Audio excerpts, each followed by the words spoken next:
Hi hello friends, welcome back to my YouTube channel. ನಾನು ಸುಬ್ರಹ್ಮಣ್ಯ, ಇವತ್ತು ಷಷ್ಠಿ, ಹಾಗೆ ನಾನು ಸುಬ್ರಹ್ಮಣ್ಯ ದೇವಸ್ಥಾನಕ್ಕೆ ಹೋಗಿ ಬಂದಿದ್ದೇನೆ. ಆಲ್ರೆಡಿ ಬಂದಾಗಿದೆ, ಅದರ ವಿಡಿಯೋ ಮಾಡಿದ್ದೇನೆ. ಸೊ ಆ ವಿಡಿಯೋವನ್ನು ನೋಡ್ಕೊಂಡು ಬನ್ನಿ. ಇದು ಕಾರ್ ಪಾರ್ಕಿಂಗಿನ ಜಾಗ. ಕಾರೆಲ್ಲ ನೋಡಿ ತುಂಬ ಬಂದು ನಿಂತಿದೆ. ಸೊ ನಾವಲ್ಲಿ ಕಾರೆಲ್ಲ ಪಾರ್ಕ್ ಮಾಡಿ ಕಾರಲ್ಲೇ ಚಪ್ಪಲನ್ನೆಲ್ಲ ಬಿಚ್ಚಿಟ್ಟು ದೇವಸ್ಥಾನಕ್ಕೆ ಹೋದದ್ದು. ನೋಡಿ ಹೀಗಿದೆ ಇದು ದೇವಸ್ಥಾನ. ನೋಡಿ ತುಂಬ ಜನ ಬಂದಿದ್ದರು. ಎಷ್ಟು ಜನ ಅಂದರೆ ಹೇಳಲಿಕ್ಕೆ ಸಾಧ್ಯ ಇಲ್ಲ. ಷಷ್ಠಿ ಹಬ್ಬ ಅಂದರೆ ಆ ದಿನ ಕೆಲವರೆಲ್ಲ ಉಪವಾಸ ಹಿಡಿತಾರೆ. ಉಪವಾಸ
ಷಷ್ಠಿ ವ್ರತ ಮಾಡಿದವರೆಲ್ಲ ಇಲ್ಲಿ ಕೆಳಗೆ ಬಾಳೆಲೆ ಊಟ ಮಾಡಲಿಕ್ಕೆ ಕೂತ್ಕೊಂಡಿದ್ದಾರೆ. ಬಾಳೆಲೆ ಎಲ್ಲ ಹಾಕಿದ್ದಾರೆ ನೋಡಿ.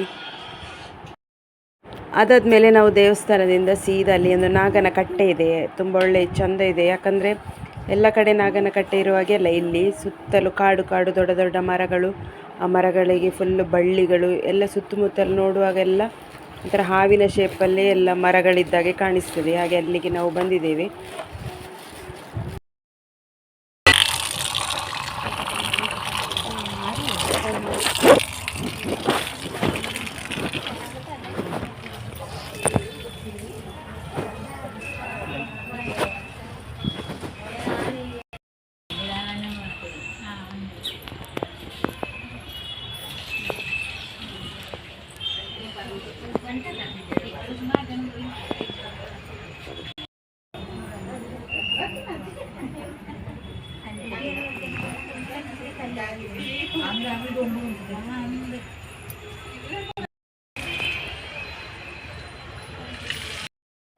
ಹಾಗೆ ನಾವು ದೇವರಿಗೆಲ್ಲ ಸುತ್ತಾಕಿ ನಾಗಬನಕ್ಕೆ ಹೋಗಿ ನಾಗನಿಗೆಲ್ಲ ಕೈ ಮುಗಿದು ಅಲ್ಲಿಂದ ಊಟಕ್ಕೆ ಬಂದೆವು. ಕ್ಯೂ ನಿಲ್ಲಬೇಕಿತ್ತು ಊಟಕ್ಕೆ. ಸೊ ತುಂಬ ಜನ ಇದ್ದಾರೆ ಊಟಕ್ಕೆ. ನಾನದನ್ನು ಗುರುಗೆ ಮಾಡುವಂತಿದ್ದೆ. ತಿರುಗಿ ಸೀದಾ ನಡ್ಕೊಂಡು ಒಟ್ಟಿಗೆ ಸೇರೋದು.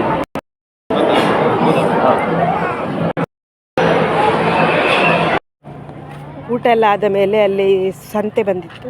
ಸಂತೆಯಲ್ಲಿ ತುಂಬ ಐಸ್ ಕ್ರೀಮು, ಚರಮುರಿ ಅದೆಲ್ಲ ಬಂದಿತ್ತು. ಹಾಗೆ ಹಸ್ಬೆಂಡ್ ಹೇಳಿದರು ನನಗೆ ಐಸ್ ಕ್ಯಾಂಡಿ ತೆಗೆದುಕೊಡು ಅಂತೇಳಿ. ಹಾಗೆ ಅದೆಲ್ಲ ತಿಂದು ನಾನು ಏನು ತಗೊಳ್ಳಿಲ್ಲ. ನನಗೆ ಶೀತ ಕೆಮ್ಮಾದ ಕಾರಣ ಐಸ್ ಕ್ಯಾಂಡಿ ತಿಂದರೆ ಗಂಟಲು ನೋವಾಗ್ತದೆ ಅಂತೇಳಿ ಏನು ತಗೊಳ್ಳಿಲ್ಲ. ವಾಪಸ್ ನಡ್ಕೊಂಡು ಕಾರ್ ಹತ್ರ ಬಂದು ಹತ್ತಿಕೊಂಡು ನಮ್ಮ ವಿಡಿಯೋ ಇಷ್ಟ ಆದರೆ ಲೈಕ್ ಮಾಡಿ. ಇನ್ನು ಹೊಸತಾಗಿ ನನ್ನ ಚಾನಲನ್ನು ನೋಡೋರಿದ್ದರೆ ಸಬ್ಸ್ಕ್ರೈಬ್ ಮಾಡಿ. ಇನ್ನು ನೆಕ್ಸ್ಟ್ ವಿಡಿಯೋದೊಂದಿಗೆ ಬರ್ತೇನೆ. ಅಲ್ಲಿಯವರೆಗೂ ಟೇಕ್ ಕೇರ್. ಬಾಯ್ ಬಾಯ್.